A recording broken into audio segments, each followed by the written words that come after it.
with pinstripes. Cotuit in bright maroon, numbers as well, bordered in black, and the maroon helmets for the Kettleers.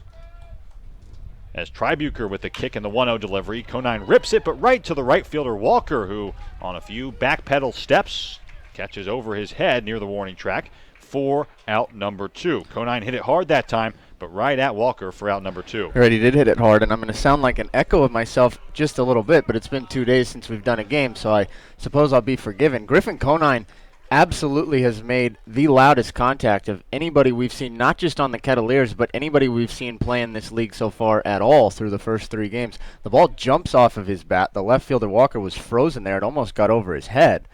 And Conine's going to continue to do that all year. He's going to put up some huge numbers. Cresto looks at a first pitch fastball over the outside corner at 93 miles an hour for strike 1. Conine has looked really good, to echo your sentiments, Matt. John Cresto has also looked really good. Just 4 at-bats for Cresto, but he's 2 for 4 so far. He swings through an 0-1 changeup outside for strike 2. Cresto with a double, 2 stolen bases, 2 RBIs as well, and the 10-0 laugher over Falmouth in the home opener on Thursday. Bats from the right side, the Santa Clara Bronco against the Michigan Wolverine, William Tribuker, as Tribuker delivers an 0-2 breaking ball that apparently misses. William Tribuker with a big grin on his face. Didn't get the call that time from Steve Williams, our home plate umpire. Rick DeVecchio is at first today. Pat Sparky Burns is at third. I should mention the umpiring crew. As the 1-2, same pitch, same spot, and this time it's called for strike 3. Cresto frozen by that breaking ball. The second straight breaking ball from Tribuker, and it's a 3-up, 3-down inning for William Tribuker in his Cape League debut. We're through 1 inning to play from beautiful Lowell Park. It's 1-0 Brewster over Cotuit on the Cotuit Kettleers Video Network.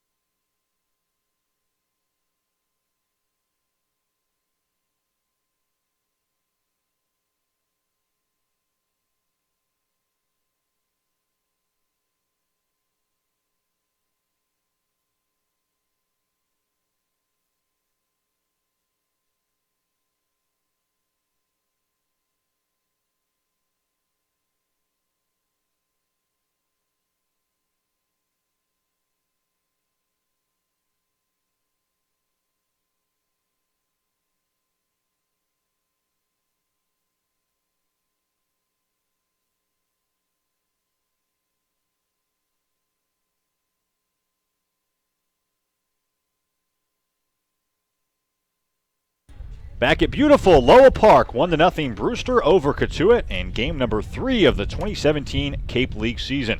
Joined by Matt Rigby, I'm Will Greer. Thanks for joining us on this Father's Day, Sunday, June 18th. And happy Father's Day if you're a dad or a granddad out there. We sure do appreciate you spending a portion of this special day with us, and hope you've enjoyed what we've gotten onto the air of the broadcast so far. Brewster with a run on 2 hits in their half of the first off of Noah Davis, the righty out of UC Santa Barbara, who's out for his second inning of work. He'll face 7, 8, and 9 in this Brewster Whitecaps lineup, the first of which from the left side, Nick Dunn, the second baseman.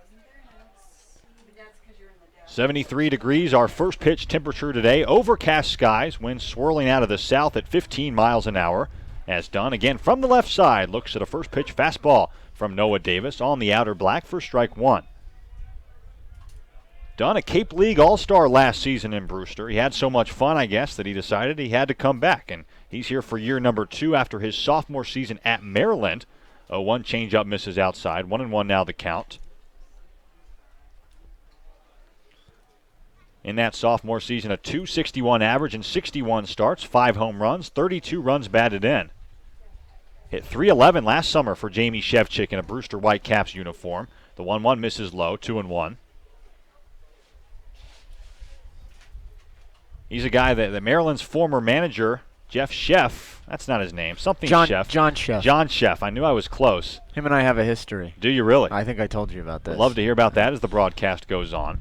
Here's the 2-1 kick and the delivery from Davis. A ground ball to the shortstop Kone, who ranges over and cannot make the play. That ball perhaps hit deceptively hard, at least deceptively hard from our perch back behind the backstop here at Lowell Park. It's a leadoff single for Nick Dunn, who gets his 2017 summer off to a rousing start. And he's on first for Devin Foyle. So I'll go ahead and tell the story so that we don't leave the broadcast full of suspense as we move along. I'll tell my story after you tell yours. Okay, Go ahead. I was doing a Nebraska-Maryland game. I go to school in Nebraska, as I've mentioned a couple times already this year. Was doing a Nebraska-Maryland game on Big Ten Network. Went to commercial break. Mics weren't cut. Had a little bit to say about John Sheff, some of the decisions he had made during the game. Had to come back and apologize to the man. Devin Foyle from the left side looks at a first pitch fastball right over the heart of the zone for strike one. Broadcasting 101 says don't do it. Live mic. We've all heard it before. Yeah. Mike is always live. At least treat it as though it's always live. Still apologizing. John, if you're listening, I'm sorry. Here's the 0-1. The runner from first, Dunn, goes. The 0-1 grounded to Kone, who cannot make the play on a short hop as it trickles into shallow left center field. We'll see how it's scored. It was really sharply hit off the bat of Devin Foyle, but probably a play that Zack Kone would tell you he needs to make. It is a single for Devin Foyle. 2 straight singles here to begin the top of the second. And for the second straight inning, Brewster threatening A.J. Graffinino, the 9-hitter, coming up. Ball was hit on one sharp hop to Kone's backhand, so I can see, I guess, the decision to rule a single. I have a theory that official scoring has changed a little bit in the StatCast era, as we like to joke about. As official scorers start to understand a little bit more about just what it means when a hard ball or when a ball is hit very hard off the bat, how tough that is for a fielder, I think they've started to be a little more benevolent when it comes to awarding infield hits like that. But I'm kind of with you. I think more traditionally that was probably an error for Kone. Graffinino from the left side shows bunt, gets it right back to Davis, who thinks about throwing to second, now throws to first, and the throw not in time. The infielders Cresto and Jenista at the corners came in that time. Greyson Jenista wants to check on that play with Rick DeVecchio, our first base umpire, but DeVecchio tells him that Graffinino did reach base safely. We'll see how that play's scored now. Believe it'll be an infield single, a bunt single for Graffinino. And trouble brewing for Noah Davis, the gaucho out of UC Santa Barbara here in the top of the second. Bases full of Whitecaps, nobody outs, already a 1-0 ball game. Still no official word on that official scoring as Mike Davis slowly making his way out to the mound. Nick Dunn led off the inning with a single up the middle. Then Foyle hit a sharp ground ball to Zack Kone, who couldn't come up with the ground ball. That was ruled an infield single. Then Graffinino just bunted back to Davis, who again thought about throwing to second to retire the force out, with Foyle making his way to the second base bag and hesitated maybe a bit too much before throwing to first. Not in time to get the speedy Graffinino. I think it'll probably be ruled a fielder's choice. That's what I put down in my book. No official hit awarded there to Graffinino. And I think, in a way, you have to lay some fault to some of the fielders behind Noah Davis as well, simply because typically on plays like that, when the pitcher fields it and he can't see the runners behind him, either his catcher or one of the basemen behind him will yell which base to go to. I never heard that. Again, we have headsets on, but I never heard that on the field. I don't think Noah Davis heard it either, so he immediately looked to second and to third, as you mentioned very briefly. I also don't think he understood the speed that Graffinino had busting it down the line to first, and that half a second just ultimately cost him. We'll see how much that half a second eventually cost Noah Davis here in the second. The infield comes in as the leadoff man Swaggerty grounds to a K.O. Thomas, who comes home for one. Martellini return throw to first, not in time, but a heads-up play by a K.O. Thomas, who fielded that ball on the infield grass and immediately threw to Gian Martellini for the force out. No run scores. Every runner advances 90 feet apiece, and it brings up Connor Smith, who will bat from the right side against Davis. Now I'm even more confused, though, Will, because I'm looking up at the Lowell Park scoreboard, and they have 4 hits on the board for Brewster, but they've added an error for Cotuit. Which is Something against doesn't Davis, compute. I believe. Against Davis for looking at the base? Yeah. Oh, wow. I have never seen that. Smith from the right side dangles the bat and looks at a first pitch changeup that misses outside and low for ball one. You would typically just score that a fielder's choice, wouldn't you? He didn't throw it high. He made a little bit of a mental lapse, but you can't really make a determination on that. Yeah, you rarely see errors given for mental lapses in the field, but that's apparently what happened here from Lowell Park. History in the making, I suppose, as the 1-0 fastball gets the outside corner into Smith. Perhaps a favorable call that time from home plate umpire Steve Williams, and the count now even at a ball and a strike. Smith 1 for 1 so far. He singled up the middle, as have quite a few of his teammates so far in this one. The 1-1, Smith swings, sends it to left field. Kinneman in on the run, gloves it, now throws home. The runner from third, tags. Here's the throw from Kinneman. It's in time. A strike from Kinneman to mow down Steele Walker, trying to advance from third and score the Whitecaps' second run of the game. That ball hit sharply off the bat of Smith. Kinneman ranged over into shallow left field down the line and then threw an absolute bullet to Gian Martellini, who tagged out Steele Walker trying to score that run. So the Whitecaps don't score in their half of the second despite having the bases loaded and nobody out. We'll head to the bottom half of the second today from Lowell Park. It's 1-0 Brewster over Cotuit on the Cotuit Kettleers Video Network.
Back at Lowell Park on this Father's Day, Sunday, June 18th. Happy Father's Day if you're a dad or a granddad out there listening to the broadcast. I know I sound like a broken record at this point, but we really do appreciate you spending some time on this special day with us here on the Cotuit Kettleers Video Network. Joined by Matt Rigby, I'm Will Greer. Bottom of the second, just about set to get underway here from Cotuit, Massachusetts. It's 1-0 Brewster so far, but frankly, it could be a lot worse for the Kettleers early on in this one. 1 run, 4 hits for the Whitecaps, who just stranded a bases-loaded, nobody-out situation in their half of the second.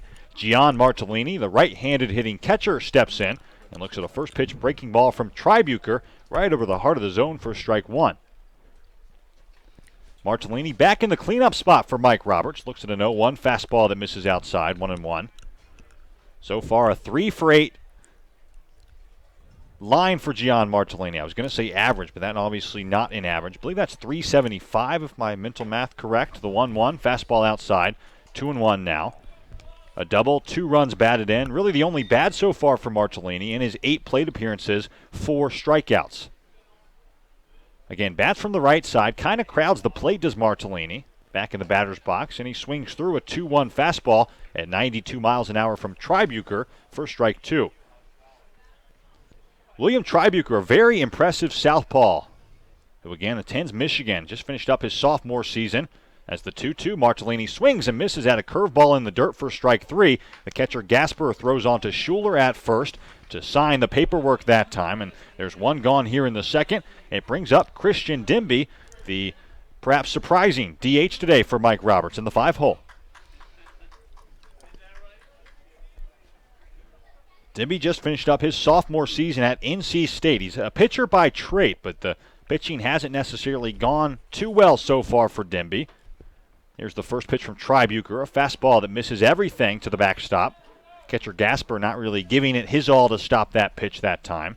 The count 1-0 on Demby. 7 games in the field / at the plate for Christian Demby in his sophomore season, a 5-for-17 clip. That's a 294 average. 1-0 fastball swung through. It's 1-1 now. Did have a home run in those 17 at-bats. 3 runs batted in as well. And this whole turn a pitcher into a hitter thing, really old news at NC State. The 1-1, the batter, Demby, I should say, grounds it up the middle. It's fielded by the second baseman, Dunn, who charges and cannot make the play. So Christian Demby 1-for-1 in this 2017 Cape League summer. He's on first with a well-placed infield single for Brett Kinneman, the 6-hitter. Perfect placement again that time for Demby. That ball not hit sharply at all. The southpaw Tribuker kind of spun around and tried to jab at that ground ball to field it on a couple hops. He couldn't come up with it.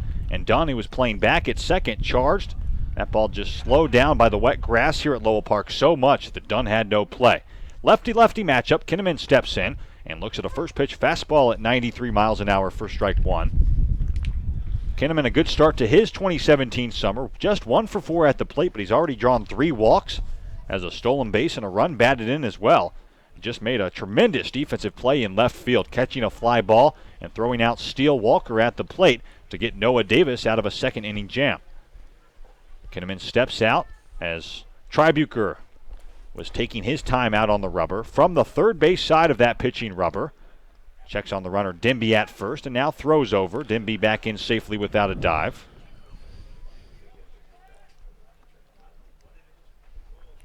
To go back a few moments, I mentioned that the whole creating a hitter out of a pitcher thing, old news at NC State, because Evan Mendoza did it just last season. An 0-1 breaking ball taken over at the knees for strike 2. 2 seasons ago, Mendoza in his freshman season had a 6.75 ERA in 9 appearances. So NC State let him change over to a third baseman, and he hit a team-high 362 in his sophomore season at NC State. Maybe the same to come for Demby. An 0-2 fastball misses upstairs. It's now 1-2. I wouldn't be surprised. He had some pretty decent numbers, albeit in a small sample size, as you already gave. The strikeout numbers are a little bit alarming. I think he Ks a little bit too much, but he has a good eye. He kind of balanced that with some good walk numbers. And his pitching numbers weren't that great this year, and he was kind of underused down the stretch. He was used quite a bit the first couple months by the Wolfpack. I think he went about a 5-week stretch without appearing on the mound at all this year for NC State. So I agree with you. Could be part of the plans going forward. Made just 6 appearances, 4 midweek starts for Demby. The 1-2, a breaking ball, swung through for strike 3. Kinneman might have gotten a foul tip that time, but it doesn't matter as Gasper able to come up with it. There are 2 gone now, and Miles Lewis comes up. He'll bat from the right side against his teammate, the southpaw Tribuker. Lewis came to the Cape a few days late and had an at-bat on Thursday, that was, at Chatham. No, it was Friday at Chatham when we got rained out. He struck out swinging, but that an unofficial at-bat as we were rained out in the bottom of the first, as a first pitch fastball misses outside. 1-0 now on Lewis. Miles Lewis started his college career at North Dakota, but North Dakota shut down their baseball program, and then everybody contacted Lewis right away. A ton of coaches apparently knew that decision was coming as the 1-0 fastball misses high. 2-0 now on Miles Lewis. The article I read, and I can pull it up later in the broadcast, maybe later in the season, but it was essentially that as soon as the word became official about North Dakota shutting down their baseball program, just dozens and dozens of head baseball coaches across the country contacting Miles Lewis because he was by far the best player on that North Dakota team. The 2-0 fastball gets the outside corner this time from Tribuker.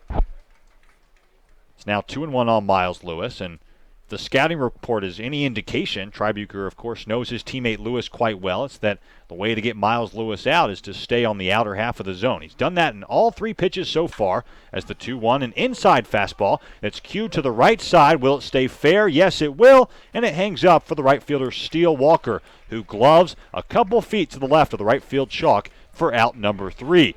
The Kettleers get an infield single with 1 out. They cannot score in their half of the second, and we're through 2 innings of play from Lowell Park. It's 1-0 Brewster over Cotuit on the Cotuit Kettleers Video Network.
Back at the Cape Cod Baseball League's Field of Dreams, joined by Matt Rigby, I'm Will Greer. 1-0 Brewster after 2 innings of play, but Matt, the score could be a lot more lopsided than it currently is at 1-0.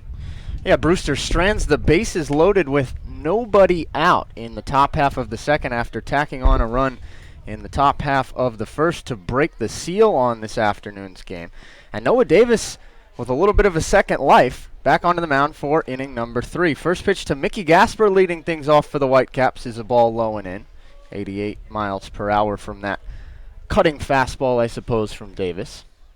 Gasper 0 for 1, flew out to left in a little bit of a circus play for Cotuit in the field back in the first. 1-0 pitch inside again, 2-0. That was the second out of the first inning for Brewster. Second out recorded by Noah Davis. But then the Whitecaps staged a 2-out rally to get the game's only run to this point. 1 run on 4 hits for the Whitecaps, no runs on 1 hit for the Kettleers. 2-0 misses inside to Gasper, and it's 3-0. Brewster, through their first 2 games, pretty decent with runners in scoring position. Relatively speaking, I suppose. You always have to take that stat with a grain of salt. 6 for 26 were the Whitecaps, .231 average. But I was struck by the fact that they had 26 at-bats with runners in scoring position through the first 2 games. 3-0 pitch misses low to Gasper, so a 4-pitch walk begins inning number 3 on the mound for Noah Davis. Perhaps a harbinger of things to come. Struggled with control at times already in his first Cape Cod League start has Davis. And now he's got to negotiate a leadoff base runner here in the third.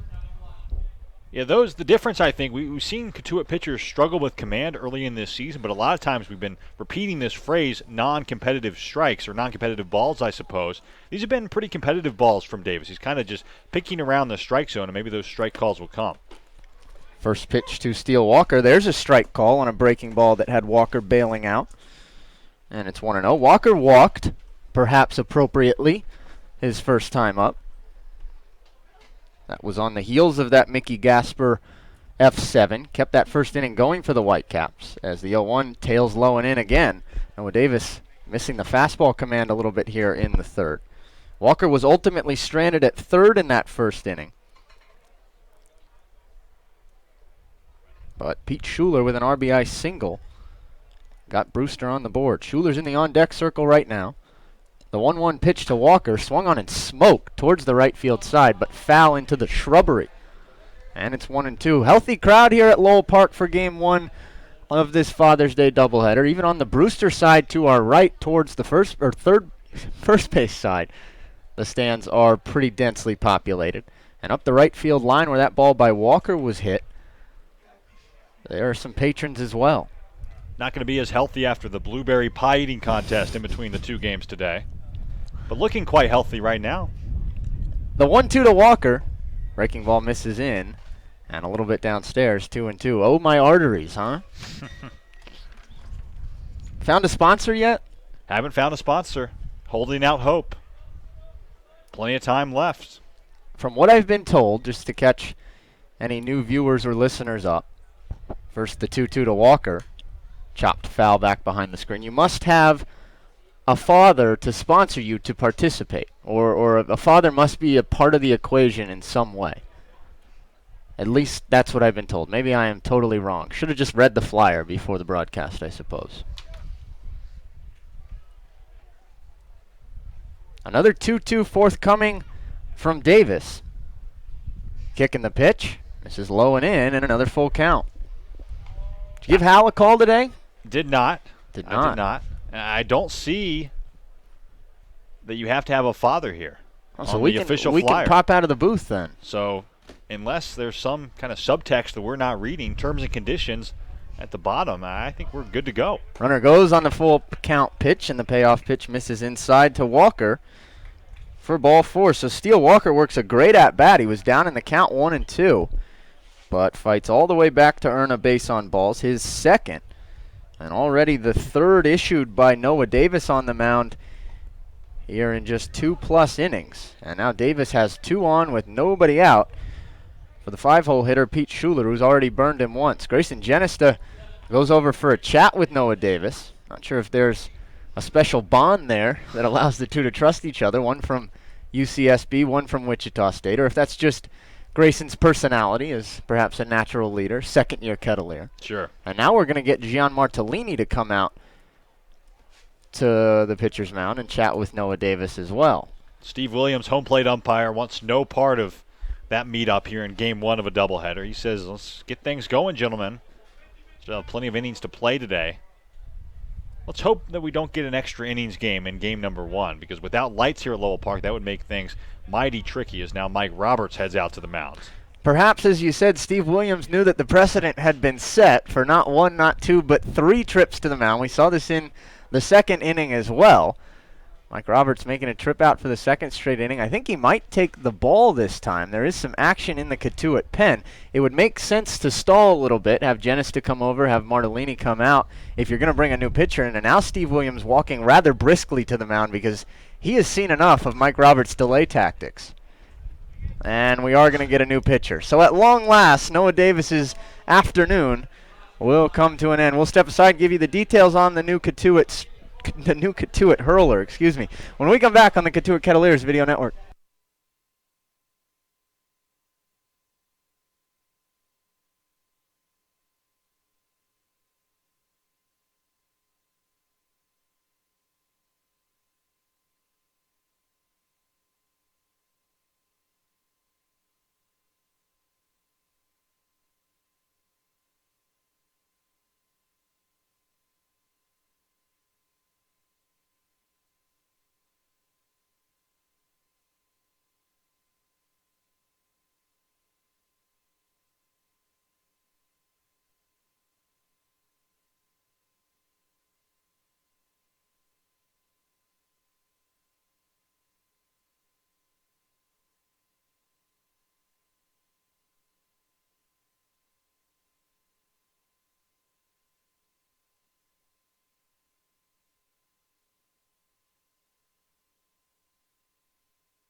Tempers flaring just a little bit here at Lowell Park. Mike Roberts and home plate umpire Steve Williams exchanging some words as we come back here in the top of the third. Mike Roberts a little bit displeased with Steve Williams breaking up his mound visit.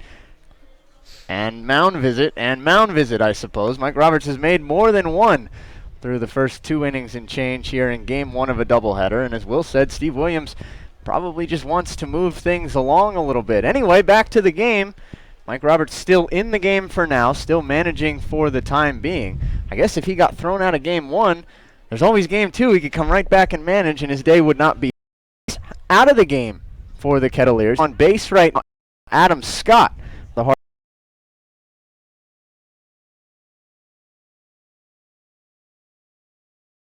A big-time pitcher, obviously, to make it up to Cape Cod, but he was the Friday night starter for the Wofford Terriers for the majority of this season. How'd you like to make your Cape League debut with 2 on and nobody out in the third and have to face the middle of this Brewster Whitecaps lineup? Just not an easy assignment for a guy who's used to starting games, not coming in to put out a fire. Chandler Taylor, the batter now, as I mentioned, from the left side. Designated hitter takes the first pitch breaking ball at 80 miles an hour. For ball one. Lefty on lefty now. The righty Davis is out of the game perhaps earlier than Jamie Shevchuk expected when he started 7 lefties. As the 1-0 pitch is a fastball outside corner at the belt. Strike 1. 6 lefties, excuse me, and 2 switch hitters. So depending on how long Scott goes in this game, and given that he is a starter and given that it is early, Could be a lot of lefty-on-lefty matchups as this game 1 proceeds. The 1-1 pitch. Misses low and away. Nice block by Martellini on the outside corner in the dirt, and it's 2-1. Saw Chase Cohen penciled in as the long man on Thursday against Falmouth. I would imagine Scott in that role today, especially with the whole double-header factor. You need some innings out of the big lefty here in Game 1. We spoke before the game about the fear if you're one of these two managers. As the 2-1 pitch is swung on and lifted along the infield, however, coming in, the third baseman Cresto, he calls everyone and makes the catch. Calls everyone off and makes the catch. So a nice out, number 1 for Adam Scott. He's a third of the way up the mountain. And the Whitecaps perhaps starting to sweat it out a little bit because they're now 0 for their last 3 with the bases loaded and less than 2 outs. Anyway, we were talking before the game about how it might be fearful for each of these managers to have a starter that doesn't go very long, given what the last 2 days has forced upon these teams for the next 3 weeks. First pitch to Nick Dunn, the batter, now is a strike. Because of the 2 rainouts that each of these 2 teams had to endure over the last 2 days, they will now play 13 games in their next 11 days and 17 games in their next 18 days. The 0-1 to Dunn, lifted towards the left side. Kinneman giving chase, charging, makes the catch along the line, and everyone has to hold. So once again, the Whitecaps fail to get the runner in, or any runners in for that matter, as they have the bases loaded with nobody out, and Adam Scott is 2/3 of the way up the mountain, as Devin Foyle will be the batter. A couple nights ago, Harwich lost to Wareham by a score of 7-0. And in that game, Will, at White House Field, the Harwich Mariners stranded the bases loaded with nobody out in consecutive innings and then never mounted a rally the rest of the game. Brewster Whitecaps, one missed opportunity away from doing the same. Devin Foyle 1 for 1. He had an infield single his first time up. First pitch misses low and in, and another nice block behind the plate by Martellini.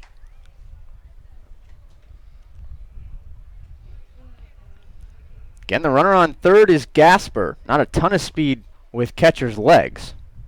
Runner on second is Steele Walker, and the runner at first, Pete Schuler. The 1-0 to Foyle, big rip and a miss at a high heater. And it's 1-1. Matt, 9 out of the 16 Brewster Whitecaps to step to the plate so far have reached base safely, and they're on the verge of only having 1 run to show for that. I mean, that would just be unbelievable claps at the plate and unbelievable fight for the Cotuit pitchers out on the mound. The 1-1 pitch swung on and smoked towards the left side, but foul, and Adam Scott is a strike away from extricating himself from a king-size jam here in the top of the third. He's got a 4-foot putt for birdie. I had to do it. He's already had the straight drive, the approach shot with the 8-iron, and now he's right near the cup. Just needs to sink this putt to get out of the jam. Scott stares into Martellini. The 2 shuffle the deck, and the stare continues. Scott shakes off Martellini, and now finally he comes set. From the stretch, the 1-2 pitch misses low, 2 balls and 2 strikes. So if this is the 4-foot putt, was that a step off? Step back behind it, read the line again. Maybe chat with your caddy for a few moments with Gian Martellini and get back over the putt, line up the feet, and let's get things done here, Scott. The 2-2 again. The pitch, fisted foul back behind the screen. And we'll do it once more. Don't ask me what that was. I don't have an analogy to continue on the foul ball. Not many times that a golfer has a foul ball on a putt, No. I suppose. There are not many analogies to make that a more coherent sentence. Missed the putt. His friend was down in the bunker, didn't see, so now you reline the ball, pretend like nothing happened, and go after the birdie putt again. 2-2 the count. The pitch swung on and fouled. He got just a piece. Did Foyle. And he stays alive. Looked like that ball popped out of the glove of Gian Martellini. Had he been able to hold it, the inning would be over. Martellini sheds the mask for a second, pounds that catcher's mitt, and now pops back into the crouch. Scott hunched over on the mound. Bases loaded, 2 outs, and the 2-2 pitch to Foyle. Lifted towards straightaway left. Kinneman has it measured, backing up, still backing up, but he's got a beat on the warning track, and he makes the catch to retire the side. What a pitching job from Adam Scott. Gets out of a bases loaded and nobody out jam for the second straight inning on the mound for the Kettleers. Brewster brings 6 men to the plate. Couple walks, a hit, but no runs and no errors as they leave them loaded. We'll move to the bottom of the third. Still 1-0 Whitecaps, although it could be more on the Kettleers Video Network.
Old Billy Tribuker back onto the mound for the Brewster Whitecaps, working with a slim 1-0 lead as we move to the bottom of the third at Lowell Park. Matt Rigby and Will Greer with you here on the Cotuit Kettleers Video Network. I mentioned that it's a slim 1-0 lead for Tribuker because it could easily be more. Brewster, 2 straight innings, in case you're just joining us, has left the bases loaded with nobody out, or has had the bases loaded with nobody out and has not scored a run. Zack Kone leads things off in the bottom of the third and takes a first pitch strike. It's 0-1. Kone with his first at-bat in a few days, obviously, with the Kettleers having not played in 3 days.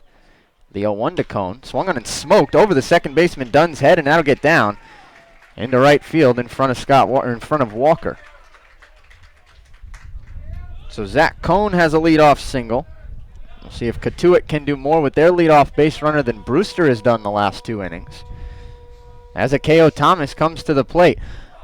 Zack Kone was involved in an interesting scoring decision in that Falmouth game, Will. I was going over the box score, after that game, and I was struck by something that I've probably seen before, but I've at least never noticed, as Akeo Thomas bluffs a bunt and pulls the bat back and watches it high.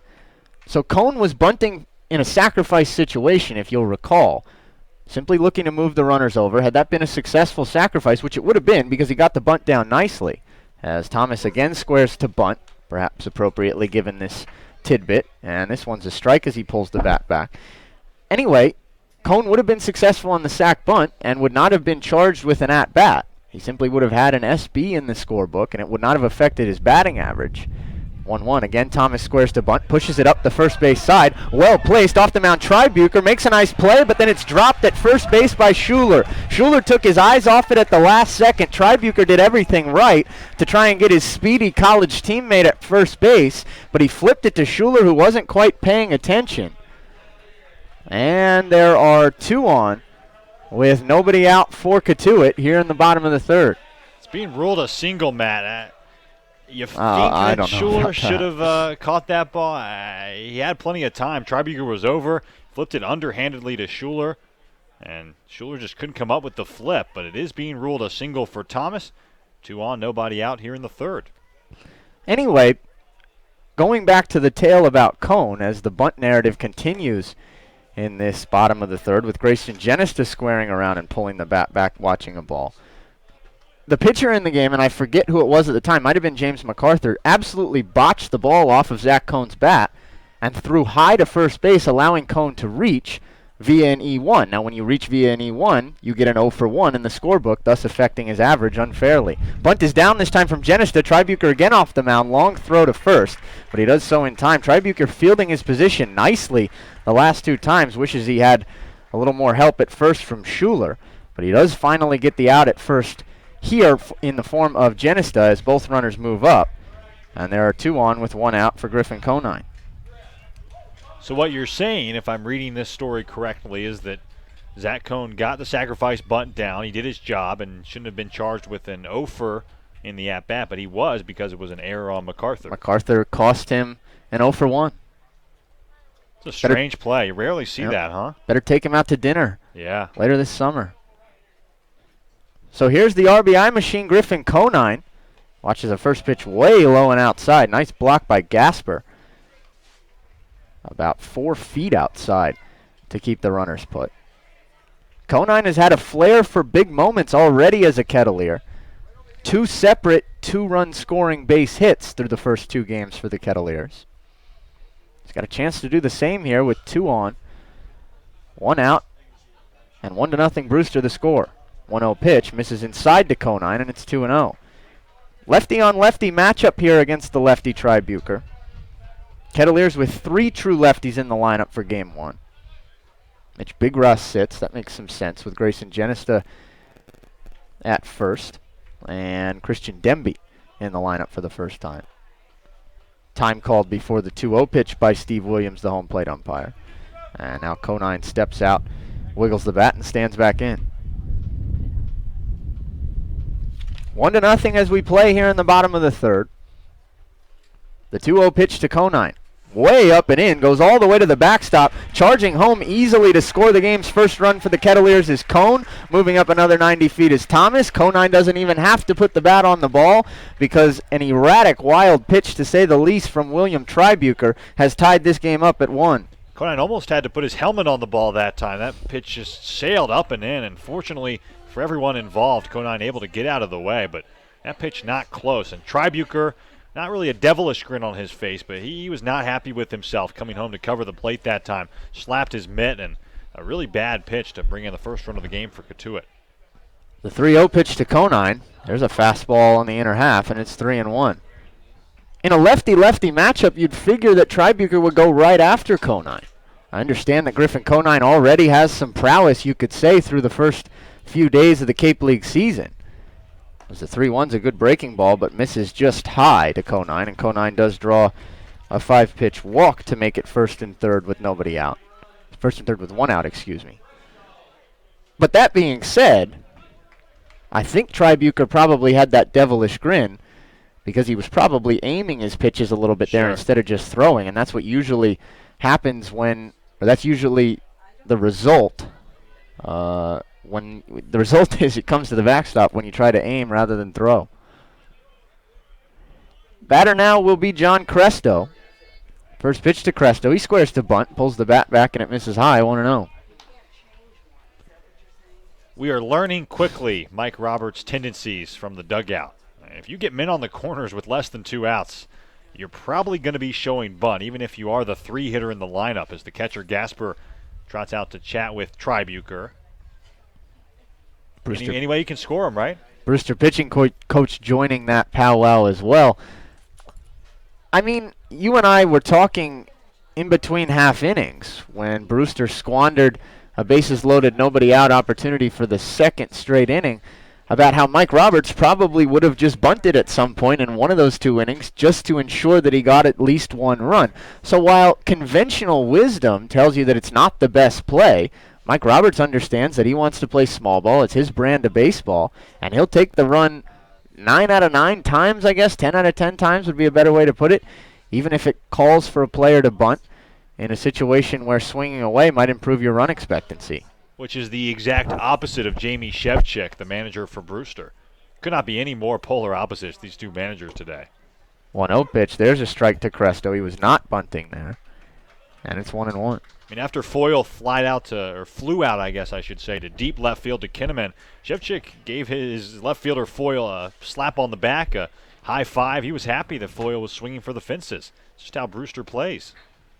1-1 pitch. Here's Cresto squaring the bunt, and again he pulls it back and watches a ball that tails away.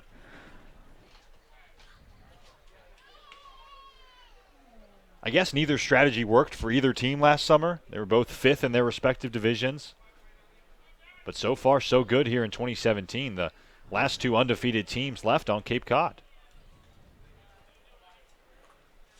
2-1 pitch. Big rip and a miss from Cresto at a 91-mile-an-hour fastball, and it's 2-2. We were talking with some people in the last because we had some time to do so given the two rainouts. Talking with some people in the Kettleers organization about this 2-0 start and about how Mike Roberts likes to play small ball, but that one of the reasons it didn't work last year is he didn't quite have his type of players to fit that brand of baseball. Seems to have them this year, and I'd agree with you. It's working so far. 2-2 pitch. Runner goes at first, and Cresto beats it into the ground foul. So we'll do it again. Brewster, I think it's fair to say that they did have those players last summer. I mean, this is, again, like we saw last summer in 2016. This season, just a roster jam-packed with power hitting, kind of slower guys that aren't too great defensively. They scored a lot of runs last summer. They didn't pitch well. They didn't field well. They didn't hit for average. And they finished last place. But, again, same kind of strategy for Jamie Shevchik ahead of this season. 2-2. Cresto watches it tail away from Tribuker. Tribuker missed on the arm side there, and now the count runs full. It's been a hard-working inning for William Tribuker so far. Count up his pitches. 17 with 1 out, and still 2 runners on already here in the bottom of the 3rd. Payoff pitch coming, and instead a throw over to first where Griffin Conine scampers back in time. Again, Conine the runner at first. He reached via a walk. Thomas, the runner at third, reached via an infield bunt single.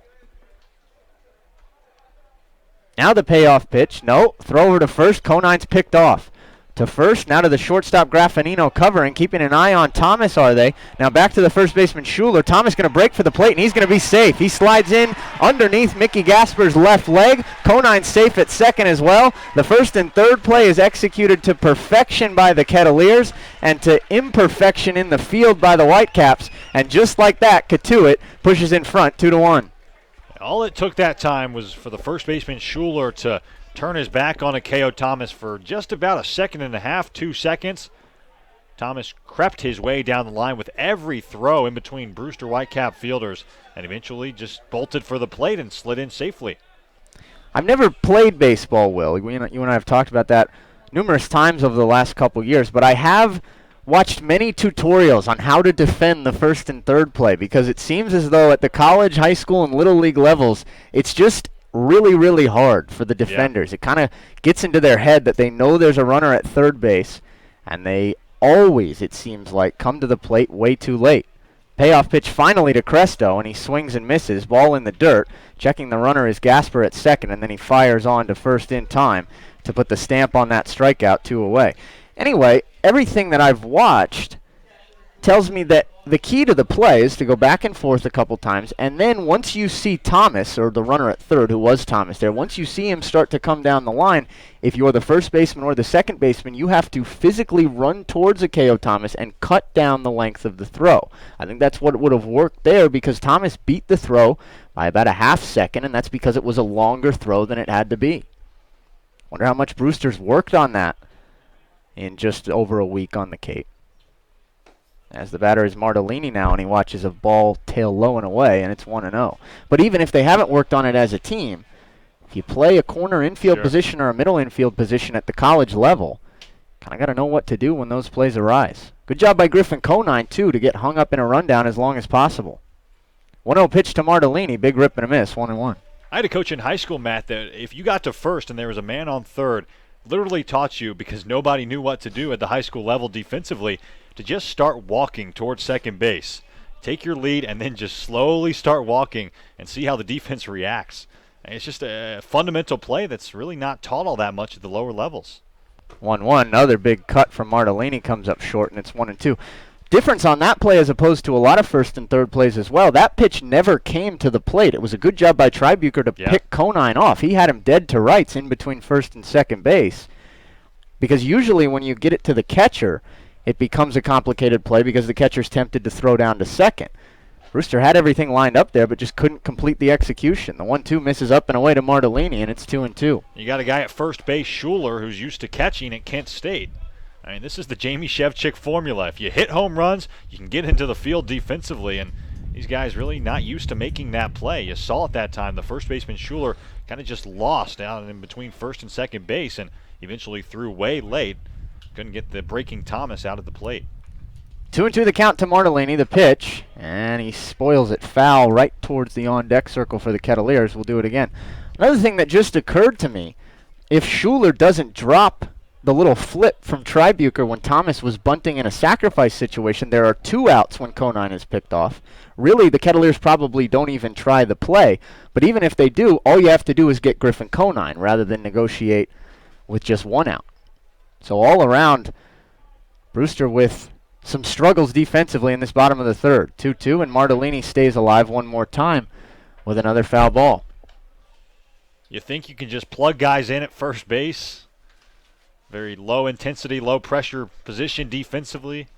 But that apparently not the case. And you see it time and time again how much good defense can pay off and how much it can come back to haunt you if you have bad defense. And plugging in a catcher at first base today, coming back to haunt Jamie Shevchik and the Brewster Whitecaps. Another 2-2 to Martellini, and he watches it low, ball 3. Running at second was Conine, and he slides in underneath the throw safely at third. So Griffin Conine steals third with 2 outs. Suppose not the worst play in a 2-strike count with a strikeout hitter up. But Conine is rewarded for it. And now the third run of the inning perhaps for the Kettleers, just 90 feet away. Payoff pitch to Martellini.